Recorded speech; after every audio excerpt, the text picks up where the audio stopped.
we settle down and get ready? So 30 seconds to go. Online people, press the mute button or the unmute button. Damn it, Sariti may not mine coal, but they make nice coffee, eh? I don't know about their coal mining, but the coffee making, I can speak for that. So midnight tonight, I'm going to be so awake from all this coffee. I'm going to be thinking about how to solve Transnet's problems, and if only Richard Bay Coal Terminal can get their acts together. And I mean, you can just imagine what I'm up to at midnight tonight. Okay, people, let's settle down. Let's get going. You guys know the selfishness behind these conversation days is that each one of these topics is unashamedly a topic that I am interested in. That's the design. I'm not even going to apologize. I care deeply for the economy. I care deeply for the mining industry's contribution. And I want us to have the conversations that I think should be having. I think the next one, there's always one idiot whose phone is on. Whose phone is that? Can you now put up, people, please put up your phone. I mean, I do that deliberately. Thanks, Trace. Thank you for that call. That was just to make the point. I'm very excited. I thought this morning's conversations went where I wanted it to go. You know, I really enjoyed it. I was very polite to the minister's special advisor, you know, because I'm not sure how thick his skin is. If it was a minister, I would have been a bit more in his face. But I mean, and I think the subsequent conversations got exactly the same, you know, the correct level of engagement. Our industry, especially when we talk about energy and energy transition, is so much more than just coal or coal mining even. And I think it is the one part of our economy that is interlinked. And I think we're getting to the rest of that conversation now. So all of that saying nothing for 3 minutes was just to get you to settle down. I think you settled down, your phones are off. And I have the privilege now of handing over this panel to Yamin. You've got almost no time, as you can see. And then there's 10 minutes of questions. So over to you and your panel. Thank you very much. Thanks, Bernard, and good afternoon, everyone. My name is Yamin Yakoob. I am an executive advisor for McKinsey and Company in South Africa. Is that the consultancy? It is a consultancy that you referenced just a short while ago, Bernard. Ah, okay. Can I continue? So, just by way of more context to myself, before I move into the conference topic here, I spent a decade at Anglo, half of which I was the group head of strategy, prior to which about 12 years at Bain & Company, another consulting firm, in and around natural resources. And the topic for this particular panel is one that is not insignificant by any measure, right? So the cost of infrastructure and logistics that not just the coal sector, but the economy more broadly, South African economy more broadly faces, is in the top 3 factors that drive competitiveness of bulk mineral exports. And so what we want to try and achieve in this discussion is explore some of the issues in the ecosystem, in the logistics ecosystem, which are comprised of Transnet, Richards Bay, the Road Freight Association, and others. But what I urge all of us to do is try and think from here on, what would it take to get to where we need to get to faster, rather than flog a dead horse of what's happened in the past. I don't think that's going to help anyone. And we're more than happy to answer questions about what is being done to address some of the mistakes of the past or some of the issues of the past. But I think it'll be much more useful to everyone if we think about how do we go forward from here. So with that, I'm going to ask Ian to just frame the debate and how we're thinking about where we go from here. Good. Thank you very much, and good afternoon to everybody. I'm here representing the organised business team that engages with the National Logistics Crisis Committee, which includes Transnet. And we've been focused on Transnet's performance and structural reform, logistics performance and structural reform generally for a while now, coming up to 2.5 years. Where we stand at the moment is that the decline in Transnet's performance has definitely been arrested, and the turnaround is, we believe, sustainable. I think we've moved slightly beyond green shoots. Transnet itself has moved from a recovery plan concept and narrative into the corporate plan, which is the standard approach to their strategy, which is good news. So they've internalized the recovery plan. The challenge that we still face is that the corporate plan numbers and the actual performance numbers are still not matching, for want of a better word. In the past year, in the last 12 months, which is the March of 25, Transnet did around 161 million tons, which is up 6% on the previous year, but unfortunately didn't meet the target of the 170 million tons. So there remains a gap. What we're seeing is the performance improvement is incremental. Sure, 9 million tons is a lot of tons, but it's incremental in terms of exactly what the system is capable of, and more importantly, what the economy requires. So there remains a challenge, and clearly Russell and his team and Michelle Phillips and her team are very aware of that. James spoke earlier about the 3% growth that we're seeking. That number came out of the partnership between business and government as an aspirational number, but it requires a turnaround more significant than what we're currently seeing in the logistics, the load shedding, and then the crime and corruption. So we are still focused on targeting as an aspirational number the 3%.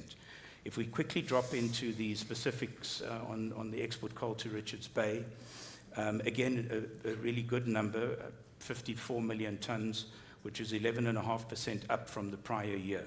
So a significant turnaround, and Russell and his team are targeting around 63 million tons for this current year, which ends in March of 26. Projections at the moment slightly lower than that, but still not significantly lower. So we are envisaging around a 58 to 60 million ton performance for the current year. Again, we can say incremental, but it's a 10% improvement. What has actually worked in the engagement and what has made the impact that we're seeing? Clearly, it's been a change in management, which happened in October of 23 and more formally in January of 24. But critically, there's been a degree of transparency in the last 18 months on terms of operations, in terms of challenges, in terms of solutions, in terms of willingness to work together between the coal export parties, Transnet, and the National Logistics Crisis Committee out of the presidency. There's been significant effort. I can attest to that, and we meet regularly as the NLCC and business with Transnet and its teams. The collaboration has generated interventions that Russell and his team have taken on board. So if we're looking forward, there's perhaps too many interventions and too many thoughts and ideas of how one can solve the problem. There's been breakthrough teams, there's operational excellence centers, there's been mutual cooperation agreements, there's been assistance with derailments, etc. And Mike Techie referred to it earlier for those of you that were here around, they're working very closely with Transnet, and he is one of the bigger exporters. The NLCC itself has come up with action labs, deep dives, corridor recovery teams, and it has really generated a cadence of meetings, a set of documents, a set of performance reports that has led us to, as business and the coal export parties particularly, to fully understand without reservation of the challenges of Transnet and how one can fix it. So it is customer driven. What is still challenging Transnet, and no doubt we'll discuss that, the system is still disrupted, is still unstable. It's a conveyor belt of sorts. It needs a rhythm. It absolutely needs a rhythm to operate, and your management team needs that to get into that rhythm to generate the results we're looking at. when your locos are failing in section, when there are problems on the track, the signaling, rail breaks, etc., and security incidents, all three of those are significant disruptions, and I think would challenge any management team, both to get into the rhythm or get back into the rhythm, and particularly after disruption, the bounce back ability, if there is such. Well, I've invented a new word now. So that's critical, because when the system goes down, it needs to come back immediately. Otherwise, those hours are lost, those slots are lost. So we have taken it through the partnership of business and government to address these three areas: funding for network restoration on not only the coal line but the ore line and others. Active work being done on that, and again, Transnet has really come up with some really great models around how the private sector can invest. And then looking at assisting where we can with the locomotives. And then lastly, there needs to be a comprehensive addressing of the security challenges. And I think the message that Transnet will put into the market is, as it is so, it's a socio-economic challenge in the country. It's not only limited to Transnet. There's the mines, the Telkom and Eskom are all suffering from this vandalism and theft, and that needs to be addressed. All three of these matters disrupt the system and naturally bring down the performance. So I hope that's sufficient. I'll stop there. Thank you very much. Thanks, Ian. That's very helpful. So just to come at it from the perspective of Transnet, and Russell, this is maybe the way to address some of the concerns and questions, is as you took stock of what the point of departure was, what did you see as the systemic issues, and what were the issues that you think can be addressed, and which of those, let's say top three, would you want to make sure are done as soon as possible, because that will then lay the pathway for further improvements to get to that point of arrival? Good afternoon to everybody, and thanks for the opportunity. I think when we started with the recovery plan, obviously we had made our own analysis of what the issues were. But I think specifically on the coal line, we also had, with business, we did an analysis through an external consultant and established operation excellence centers, and just looked at the various sort of capacity blocks and what are the issues that are affecting us from an operational point of view. And we looked at the infrastructure, which is still an issue. We looked at our own capacity from a human resource point of view. Signaling is some of the issues that Ian spoke about, wagons and locomotives, and then the full value chain. And some of the issues that we identified were, of course, the big issue was Locos. I mean, we've spoken about the issues that we have with the CRRC Locos at length. And I think the consultants at the time said that the maximum we could achieve in the previous financial year was 48 million tons. And we managed to exceed that, and I'll talk about that a little bit now. The other issues were, of course, the wagons. We had insufficient wagons. I think at the time we had something like 69 sets of wagons. We now have 72 sets of wagons, and we hope to be later in this year on 73 sets of wagons. Locos, we were averaging 16, 17 sets availability. We've increased that now to a capacity of 21, delivering 19 per week. And after the shut, we should be on 24. Mm-hmm. So it's injecting these new types of locos that we have. We saw at the time, I mean, I announced last year that we now have a contract to at least put 48 of these Chinese locos back into service. Now, when Ian says we don't get to those numbers that we want to as quickly as we want to, it takes time to build rail capacity to repair these locos. I announced it last year, August. The first locos would be coming out in August this year.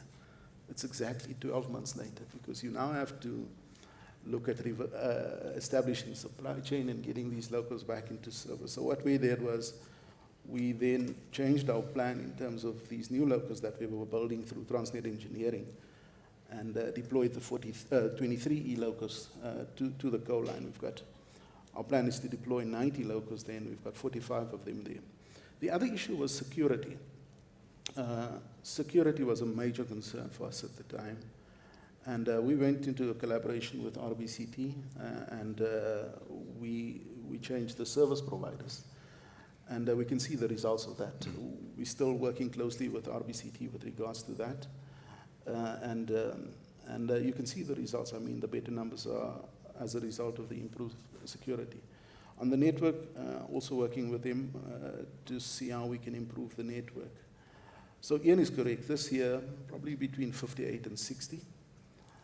And then our plan is to keep building that capacity to what the requirement is of industry as we move forward. 3 things: Locos, Wagons, security.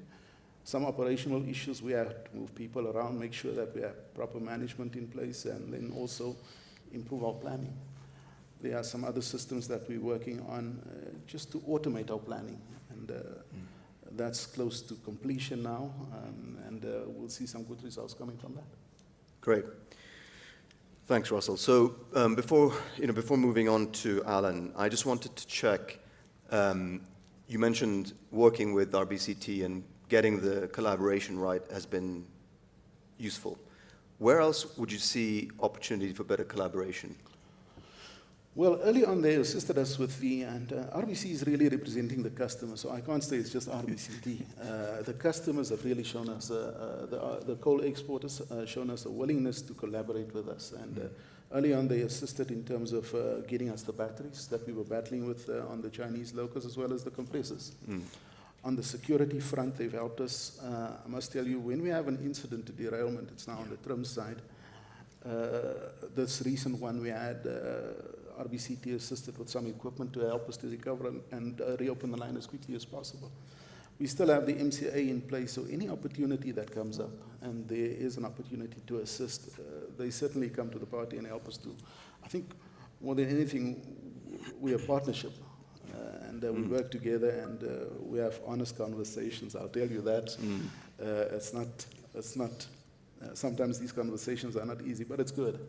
We all want to move in the right direction, and I mean, I think that's where we're going. I think the other big one is that we announced sometime last year that we're doing this independent technical assessment, just to assess what the condition of the line is, what are the gaps, and what do we need to do. And we are working with RBCT. To see how do we then plug those gaps and get the line back to nameplate capacity. I must tell you, it won't be an easy overnight process, but at least we're taking the step in the right direction. Yeah, thanks. So Alan, maybe what would be helpful before we go to the broader topic of capacity at Richards Bay and how to get there is just the other side of that partnership and that coordination. From your perspective, how has that gone? Thanks, Yamin, and good afternoon to everybody. To concur with Ian and Russell's comments, we finished our calendar year at 52. We had a budget this year of 55, slightly down on Transnet's budget, which goes to March. At half year, we're tracking that 55. If we see the same trend that we did last year after the shut, we're certainly hoping to get to 56, 57 for our calendar year. Hopefully that gives Russell and them more than the 58 Ian's talking about. Coming back to the relationship that we've got, concur exactly with the sentiments of Russell.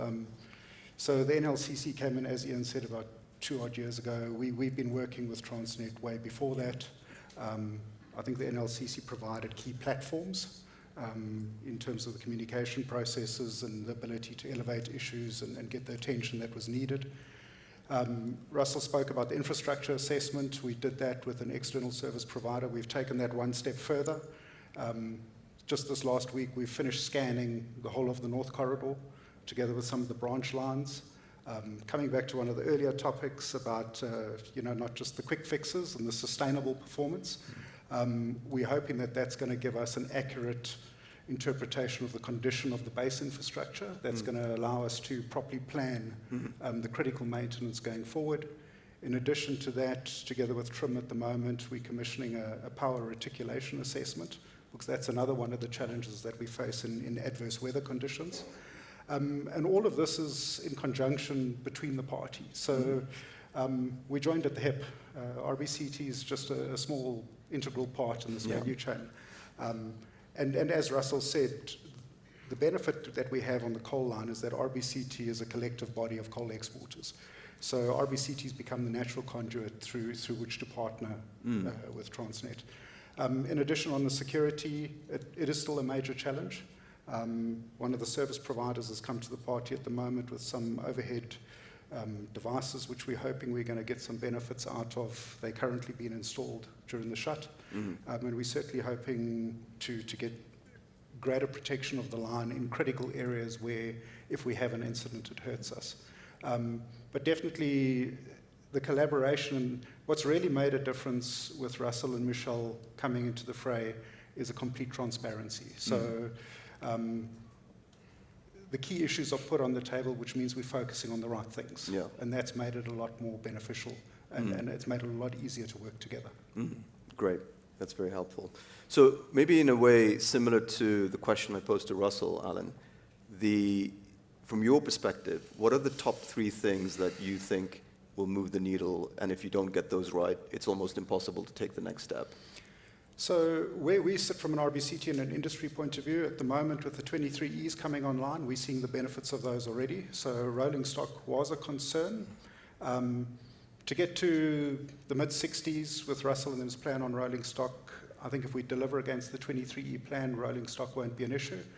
The 72 sets of wagons are in place. Our engineering team, together with Transnet Engineering, are currently working on some challenges around train brakes on the wagon sets, but that's more an optimization process. The critical initiative that we've got in place is the re-signalling between Freyhead and Richards Bay. Trim have awarded a contract to a service provider already. It's about a 15-month delivery time. We should start seeing the first relay rooms come back in about January.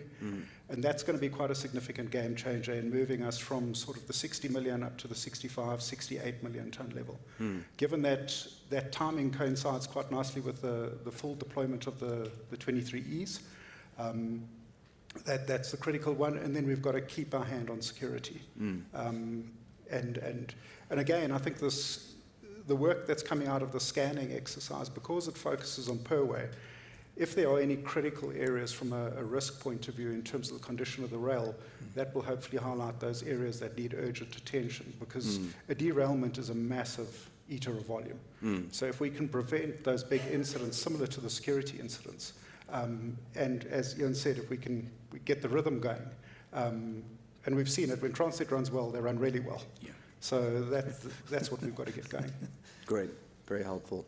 So maybe using the security dimension as a segue to Gavin, from a road freight perspective, what are some of the measures that you see being critical to ensuring the security of that particular logistics option? Well, first of all, I want to apologize that we're only moving 88% of all goods by road. We're aspiring to 95. Hey, we want you down at 60. We want you down at 60. Well, everyone is awake. I think you'll get a pair of Coldplay tickets when you get there. Yeah, it's a problem. It's a scourge that faces everyone, and we've experienced that actually quite a lot over the last 5 years. And when the mafia came in, the so-called cold mafia, it was actually quite shocking to see how porous we were and what type of scams are out there, and there's still scams out there. So obviously the idea is to ensure that the total supply chain is locked down and secure, not just the leg part of it, because the leg is really only a small portion, although it seems like a lot of coal goes by road, a small portion of that logistics supply chain. So definitely we've made a couple of changes over the last couple of years. I don't know how many of you have data. If you're anything like many of the road freight operators, you get a lot of data, but the question is, how do you use it? And what do you do with that data at the end of the day? So it was, first of all, understanding some common things. And there was a speaker who spoke earlier on today saying there's a difference between causation, or the causes, and the symptoms. So we ran after symptoms quite a lot. And once you drill into that data and you understand what the data is actually telling you, then you know what the causes are and you deal with the causes. And so we've done a fair amount of that. We haven't cleared the scourge yet.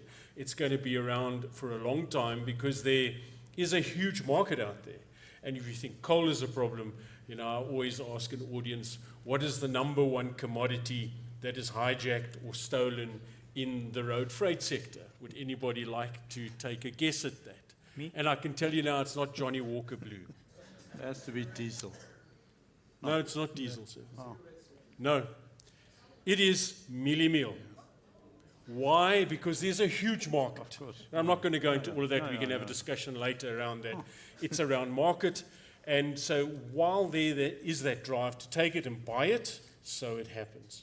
So hopefully that answers your question. One of the important things, and I want to take a step back, we had all agreed some time back that the wrong mode to use is road for coal. And we're talking about coal right here. Bulk commodity, point to point. What are the lessons that we learned as a country in the 60s? It's why there is what I grew up in Richards Bay before the so-called Richards Bay coal line actually came to exist. That's why the Richards Bay coal line was built. And we need to get back to that. And it's very important to hear about, you called it the shutdown or the cutoff or the, what did you call it? The annual Holiday. The holiday, Yeah, when the no period coal of moves. rest, So yeah. Father Christmas ain't moving no coal. It's important to ensure that those pieces on the line which are invisible, security-wise, are sorted out. We had a piece on the N3. Now, the N3, the road, is probably the busiest corridor on the African continent. We had a piece, a 2-kilometer stretch, where there was no cell phone, no cover, nothing. And where did the criminals hit? Of course. All the other kilometers exactly. And we've got to make sure we fix that. Hopefully that answers that question. It does, very, very well, thank you. I think one more build on what you just said, Gavin, is how do you think about the utilization on road, given the sensitivity to commodity price? I mean, this is a very cyclical industry, and there's a very direct link into what customers are willing to pay. How does that feature in your both planning and performance? I'm a trucker. That's a very difficult question. Well, two things come to play here. The first is that if there's no alternative, you're going to use the only option you have. And unfortunately, whether we like it or not, road is what is there. Is it the most optimal way of moving coal? It is not. Okay. The next thing is that I don't know if you've seen the fuel forecasts are that diesel's going to go up by about 65, 66 cents a litre next month. If you didn't know that, please don't go chew your pulse off now. We've still got to see what the Israelis are going to do. So fuel, energy is a huge problem for us in terms of the freight industry. So watching those externalities, I think that's what the government refers to them as, fuel price, wages, we're in an upward cycle of wages. You see it happening everywhere. We go into a major negotiation next year. So the price per ton is going to increase to move it by road, whether we like it or not. But the price per ton, as you all know better than I do, that they're paying for coal is continually dropping. I think the forecasts coming out from China definitely is you're going to look at about a 4 to 6% drop in the new coal price commodity year after your shutdown holiday, whatever you call it. So it's really the optimum time to find the cheapest, most secure, most efficient way of moving that commodity out of the country. And I've got a lot of friends who are in trucking with my noni skitney, asseblief. But if rail operates at its peak efficiency, it is the mode to use. Yeah. Great. So I think given the time that's remaining, one vector that cuts across the ecosystem here, which is a major factor and will be a major factor going forward beyond cost, which is understood by everyone, is the issue of sustainability and how for a country like South Africa to get a environmentally competitive value chain is a critical determinant of how competitive the sector will be in the global market. And so what I just want to do, maybe in a bit of a quick fire format, is just understand what are the major sustainability initiatives that are being driven through Transnet, through RBCT, again, road freight, and then we'll come at the end to Ian. But just headlines of what's being done and where you think there's going to be value in, again, the ecosystem working together to achieve the sustainability objectives for the value chain? Well, I spoke about, for me it is, I spoke about those capacity building blocks. And whatever you do in those blocks, you need to make sure that it's sustainable. So for instance, on the Locos side, we now have an agreement with the OEM for these new Locos that they will support us from a maintenance point of view as well as from a supply point of view in terms of components required to maintain these 90 locomotives. I think on the security side, like Alan indicated, is you need to move away from the sort of where you have physical security, move to technology.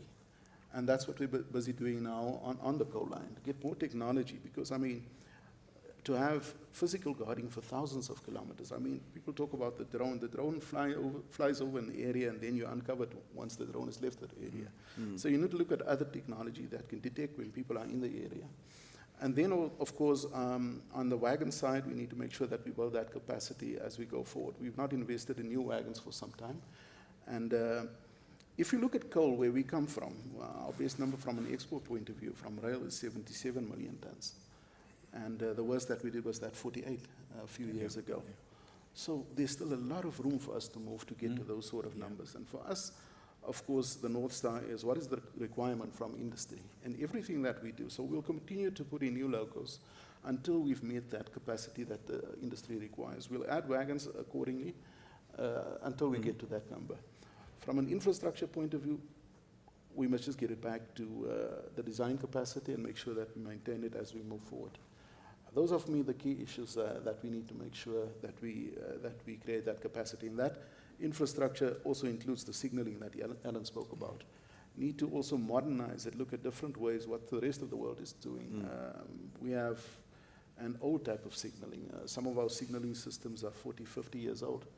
The world has moved on. The world looks at in-cab signaling and electronic signaling, and we're still behind.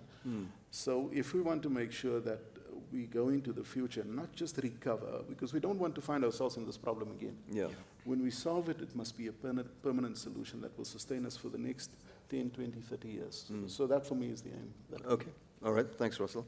So, Alan, just again to think about, what the contribution of the RBCT is in the coal value chain from an emissions perspective. It's marginal, but just top of mind, what are the big initiatives that you're pursuing to help in that effort? So I think from a terminal point of view, we've obviously got the capacity. We've always maintained that we're maintaining the capacity to the full terminal. I mean, we need to be able to, if Transnet has a good day, we've got to be able to deliver from that point of view and not to be a constraint in that. Talking to it from a value chain point of view, from an exporter's point of view, I think there's a strong commitment from an industry to work very closely. We've obviously got rail reform on the cards, but we don't have the time to wait for rail reform to come in. We've got 2 to 3 years before any benefit of rail reform is going to come in. So industry is committed to working very closely with Transnet, and particularly, I think, more so TRIM, in terms of where the opportunity lies from an infrastructure point of view, so that we can create the slots that Russell and them can run the trains. And it's really about delivering on these key projects, and where there is an opportunity for industry to invest together with Transnet, to step in, industry certainly has an appetite where we can justify that in terms of incremental volumes and sustainability of the service. So to me, industry is looking for a predictable service that's sustainable at 70 or 70 and above. Great. Thank you. Gavin? At 95%. I think there are three things that we're looking at. This bloody trucker. Who invited the trucker to this place? The first one is not to lose sight of what, again, was said early on in a panel here around clean goods being sold to the world. And a couple of years ago, if the coal was dirty, I mean in terms of emissions and environment, I don't mean because it's dusty, China was quite happy to take it. We heard early on, China's at the forefront of all good things and clean. So the way in which road freight moves stuff is going to be influenced by that. So there's a whole lot of development around cleaner energies. We haven't decided whether we're going to try hydrogen or whether it's only going to be battery electric vehicles. That discussion is ongoing. The second thing is getting truckers out there to understand that their businesses aren't going to close down. because there's always going to be development and there's always going to be the movement of that cargo from where it's mined to the railheads. We cannot build railway lines everywhere. Yeah. And then finally, and Ian did a presentation at the recent Road Freight Association convention. I think he thought he was going to get lynched when he came to present to truckers. And I don't want to take his words out of his mouth, but he said he was surprised how much support he got.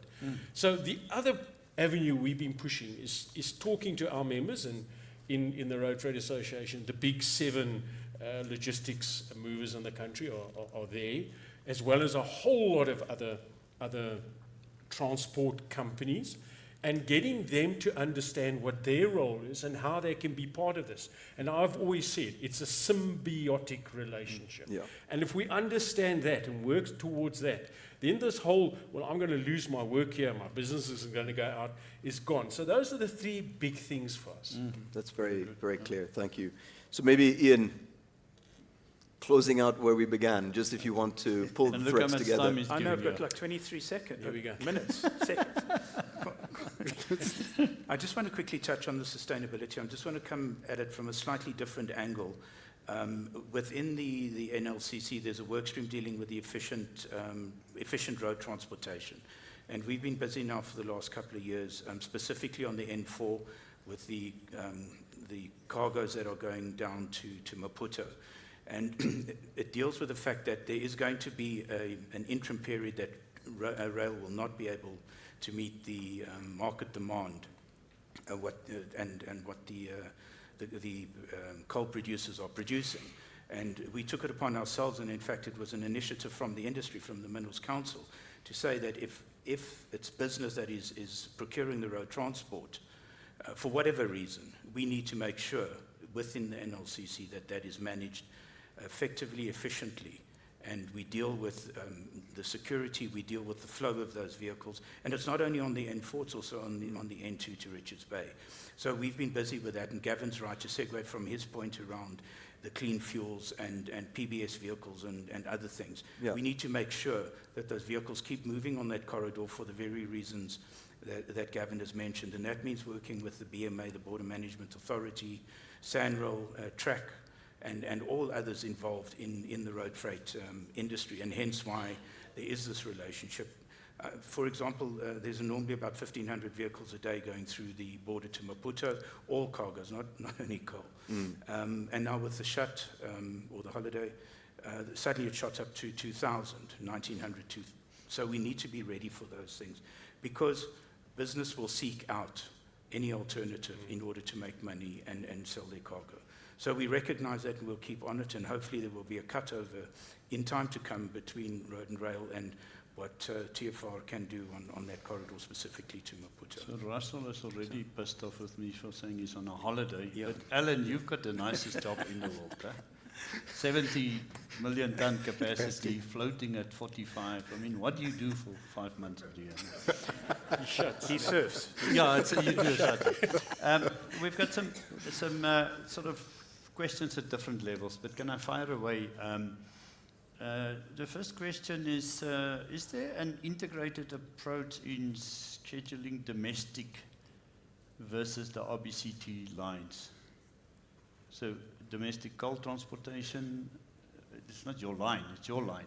I mean, so I think the question may be about domestic coal movement on the dedicated coal line, if I interpret the question.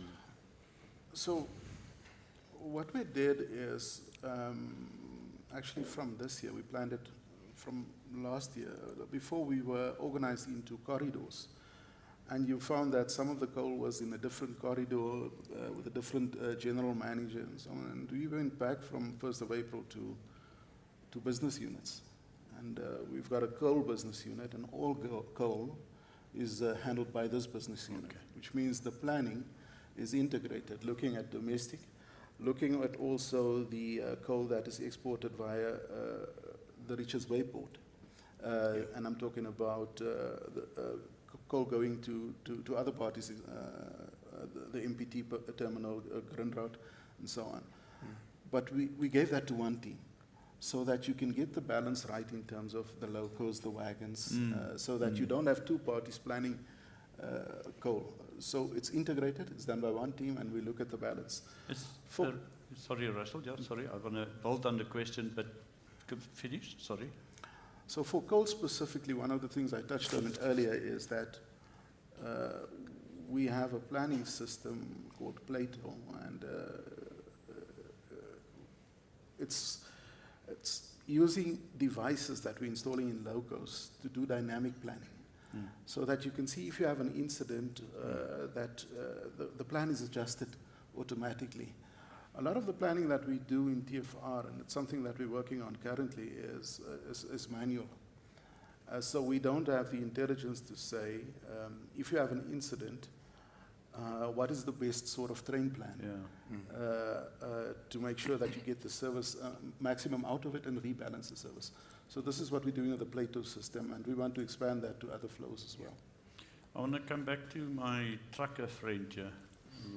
I'm not sure why we invite you back every year. I mean, you must be value for money. Must be the looks. God, the looks. I don't know. It's this diesel smell. We like the smell of diesel. More seriously, what are the RFA doing or contributing to the regional roads they damage? Who should pick up this cost? I know it's a cynical question, but I mean, let's address the issue of other costs that comes with your.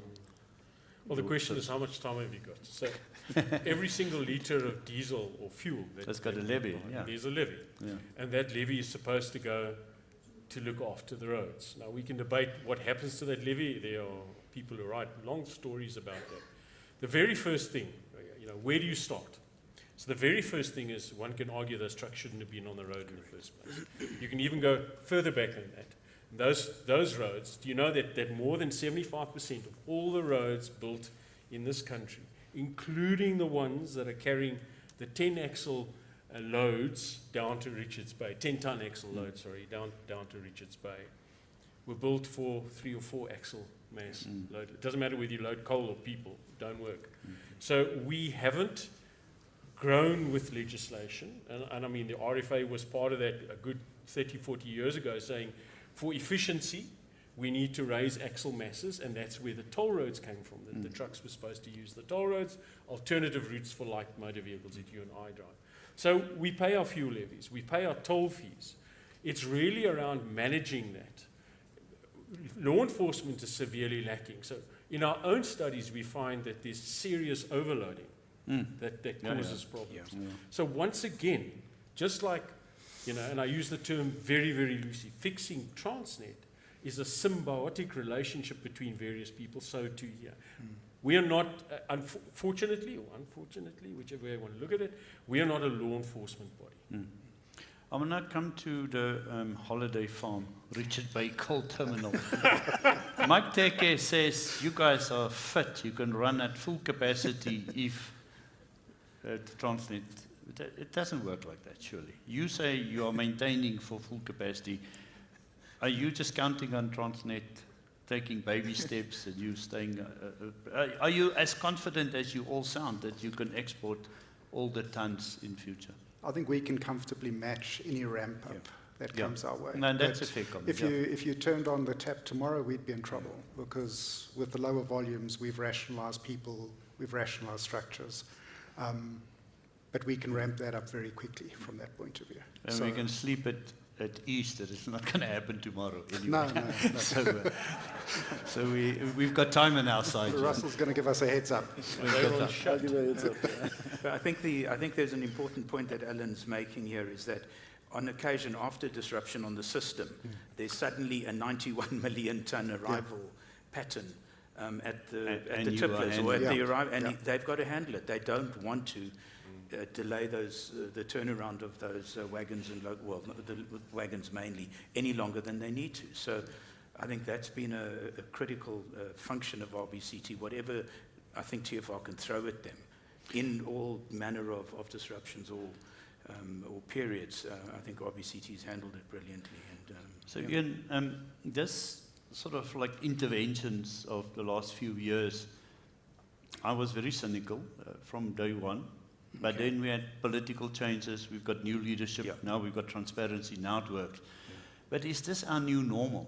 Are we now saying We can never trust Transnet to run an efficient system. We need, what are you, old oversight, grey oversight, private sector oversight. Surely there's a normal beyond. Surely we go back to we have to. people do what they dare to do and they do it well. Absolutely. And Give us the steps to that. How do you see that unfold? So we've made the point that Transnet itself has gone out of the recovery plan into the corporate planning phase. Yeah. We've acknowledged that.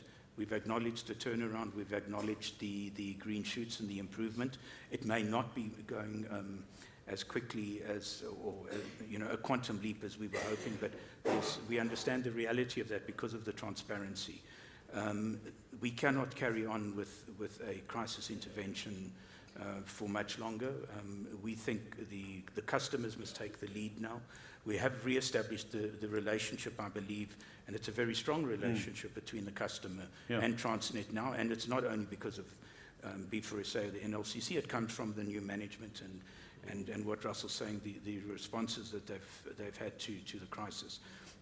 And I mean, we are being eased out, and I think the time is right. Is it quick enough, Russell? Are these guys being eased out quick enough? They're holding us back. No, but I mean, the Transnet perspective of this, I mean, are you ready to fly solo again? I mean, you're a competent professional, you know your job. Do you need oversight that you are currently getting, or are you over that now? I think so. I think we're ready to move on our own. Yeah. I think customers will certainly play that part Absolutely. in terms of holding us accountable. We've established those sort of platforms with customers as well. And I really think what we've established, we can build on that. Yeah. And we're on the right track. And if something goes wrong, I think Ian won't be too far away to say, guys, what's happening here. But we want to get back to a normal state and say, but let's do what we're supposed to do, and if we don't, hold us accountable. Yeah. You know what I want to get to? I want to get to a coal and energy transition day where we don't have to have either Eskom or Transnet because it just works. Few years. It just works. It just flippin' works. Like I it's suspect next year Next year, I'll Bernard. still be here, but hopefully the year after that you don't You'll have to come invite back me. next year to tell us. It's not. It sounds like Gavin will still be No, there. no. Yes. 95% of our roads are getting destroyed by the truckers. Ladies, gentlemen, Yeah. sorry, this was a very good conversation. We are celebrating progress here. Yeah. We can debate, is 10% out of a 20% improvement target good enough or not, but it is 10% improvement, or 6% or 7%, those numbers quoted. Thank you very much for coming to face your clients, to face South African sort of industry participants at large, and the shutdown thing, I don't know. I'm going to shut down for a few seconds now. Thank you very much, everybody. Thank you.